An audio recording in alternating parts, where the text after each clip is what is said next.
94 నుంచి 2004 వరకు చంద్రబాబు నాయుడు గారికి తెలుగుదేశంకి అండగా నిలబడ్డారు. మనం కళ్ళతోనే అభివృద్ధి చూసినాం. 2004 నుంచి 2014 వరకు కాంగ్రెస్ పార్టీకి రాజశేఖర రెడ్డి గారికి అండగా నిలబడ్డారు, అభివృద్ధిని చూసినాం. 2014 నుంచి 2024 వరకు మోడీ కేసీఆర్కి అండగా నిలబడ్డారు, విధ్వంసాన్ని చూసినాం. ఈ 2024 నుంచి 2034 వరకు 10 సంవత్సరాలు జంట నగరాల ప్రజలు మాకు అండగా నిలబడండి, అభివృద్ధి చేసి చూపిస్తాము, మెట్రో పూర్తి చేస్తాం, మూసీ నది ప్రక్షాళన చేస్తాము, హైదరాబాద్కు గోదావరి జలాలను ఇంకా అదనంగా తీసుకొస్తాం, ఫ్యూచర్ సిటీని నిర్మిస్తాం, రేడియల్ రోడ్డును నిర్మిస్తాము, రీజనల్ రింగ్ రోడ్డును నిర్మిస్తాము, మచిలీపట్నం పోర్టుకు రోడ్లు వేస్తాము, శ్రీశైలానికి ఎలివేటర్ కారిడార్తో పాటు గ్రీన్ఫీల్డ్ హైవేస్ నిర్మిస్తాము,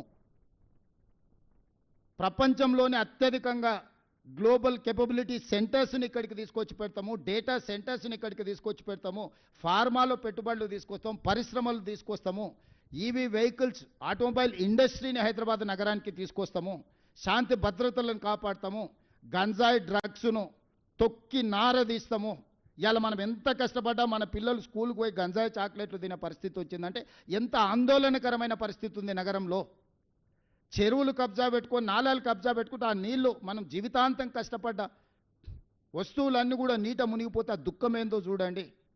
నాలాలు చెరువులు కబ్జాలు పెట్టుకున్న వాళ్ళు 10ల మీద ఉంటే వాళ్ళ కబ్జాల వల్ల మునిగేటోళ్ళు వేల మీద వేలాది కుటుంబాలు ఉన్నాయి. వాళ్ళకి న్యాయం చేద్దాం, నష్టపరిహారం ఇద్దాం.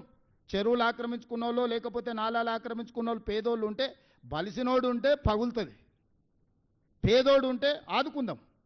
రాండి, ఒక ప్రణాళికబద్ధంగా అసెంబ్లీలో చర్చ పెడదాం, ఒక ప్రత్యేకమైన చర్చ తీసుకుందాం. హైడ్రా మీద, ఈగల్ ఫోర్స్ మీద, రెండింటిని ఎప్పుడు చెప్తే అప్పుడు పెడతా సెషన్స్, నిర్దిష్టమైన చర్చ చేద్దాం. మీరు మొత్తం చెప్పండి, మేము చేస్తున్న తప్పులేమనుంటే తీసుకురండి, సరిదిద్దుకుందాం, సవరించుకుందాం. మేము చేస్తున్న మంచి పనులు మొత్తం వివరాలు తీసుకొస్తా. అంతర్జాతీయ స్థాయికి రోజు విస్తరించాలి, పోటీ పడాలి అనంటే అభివృద్ధికి సహకరించాలి.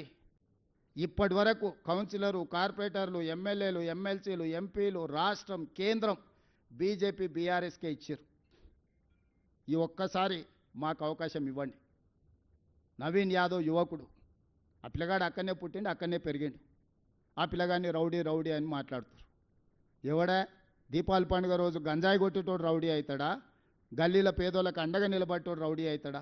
10 ఏళ్ళ సినిమా హీరోల గెస్ట్ హౌస్లలో నువ్వు ఎట్లా గడిపినావో లోకానికి అంతే తెలుసు.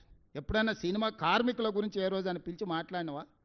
ఈరోజు మా ప్రభుత్వాలను పిలవడం, మాట్లాడడమే కాదు, లైఫ్ ఇన్సూరెన్స్, జీవిత బీమా, ఆరోగ్య బీమా, వాళ్ళ పిల్లల చదువులకు కావాల్సిన ప్రణాళికలు. రేపు సినిమా టికెట్ల ధరలు పెంచితే 20% వాళ్లకు వెల్ఫేర్ బోర్డుకి ఇస్తేనే సినిమా టికెట్ల ధరలు పెంచుతానని నేను మాట ఇచ్చిన. ఈరోజు చిత్రపురి కానీ, ఫిలిం నగర్ కానీ మేము కట్టినాయి కాదా, మేము ఇచ్చినాయి కాదా? ఈరోజు సినిమా ఇండస్ట్రీ 1964లో నంది అవార్డులు మేము మొదలుపెట్టినాం, కళాకారులను ప్రోత్సహించాలి. 10 ఏళ్ళు నువ్వు బంధు పెడితే మళ్ళీ గద్దరన్న పేరు మీద అవార్డ్స్ ఇచ్చింది మేము కాదా? ఈరోజు నంది అవార్డ్స్ నుంచి ఆస్కార్ అవార్డు వరకు తెలుగు ఫిల్మ్ ఇండస్ట్రీ విస్తరించిందంటే దానికి కాంగ్రెస్ కారణం కాదా? ఫిల్మ్ ఇండస్ట్రీ కోసం ఏదైనా కేసీఆర్, కేటీఆర్, బీజేపీ చేసింది ఒక్కటి ఉందా చెప్పండి? ఫిలిం నగర్ నుంచి, ఫిలిం నగర్ క్లబ్ నుంచి మొదలు పెడితే చిత్రపురి కాలనీ వరకు మేమే కదా చేసింది. కార్మికులను ఆదుకున్నది మేమే కదా. రేపటి వాళ్ళ భవిష్యత్తు ప్రణాళికలు. ఇప్పుడు బాలీవుడ్ వస్తుంది, రేపు హాలీవుడ్ను కూడా ఇక్కడ షూటింగ్లకు తెచ్చే బాధ్యత మేము తీసుకుంటాం. సినిమా పరిశ్రమను వాళ్ళని నక్కున పెట్టి చూసుకుంటాము, వాళ్ళ మంచి కోసమే కదా. నిఖత్ జరీన్, సిరాజ్కు డిఎస్పీ ఉద్యోగాలు ఎందుకు ఇచ్చినాం? క్రీడల్ని ప్రోత్సహించడానికి కదా. మొహమ్మద్ అజారుద్దీన్ ఈరోజు మంత్రిని చేస్తే కూడా మీకు కడుపుమంట.